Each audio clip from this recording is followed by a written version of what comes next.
my name is November Painter. I'm Associate Director of Research and Programs at SALT. We're standing in the exhibition Taiping, Tianguo, History of Possible Encounters.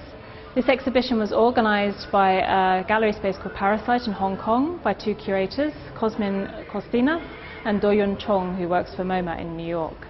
And these two curators were really interested in looking at the work of four artists of Chinese descent. So the four artists, one we see behind me is Frog King Kwok, who's originally from Hong Kong. He went to New York and opened a gallery in Soho in the 80s, and he returned to Hong Kong. The other three artists, one is Ai Weiwei, who's extremely well known internationally, mainly for his political activism in China now.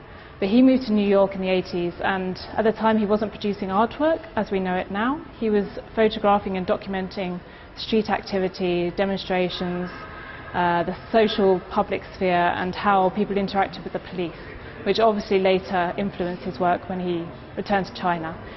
He's still based in Beijing, and he's not allowed to leave the country due to his situation with the government.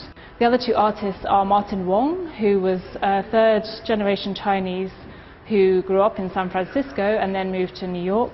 He was very involved in political movements surrounding the AIDS epidemic that kind of began in the early 1990s.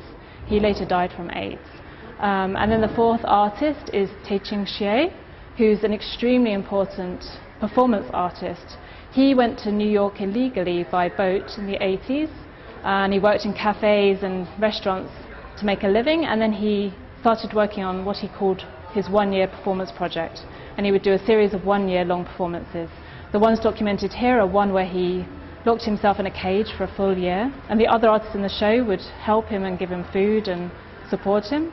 And the second one-year performance that we exhibit here is his outdoor performance, where he would not go under any roof or in any vehicle for a full year, so he just lived on the streets of New York.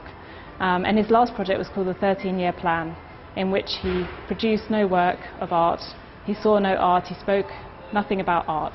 So we were interested in working on this exhibition and exhibiting it in Istanbul, because we felt that it had some kind of relationship to the way artists from places like Turkey would also go in the 80s and 90s to experience a much more kind of exciting and prolific art scene, often in Paris or in London or Berlin. And they would encounter each other, but then many would return, and of course their practice was influenced by these periods abroad.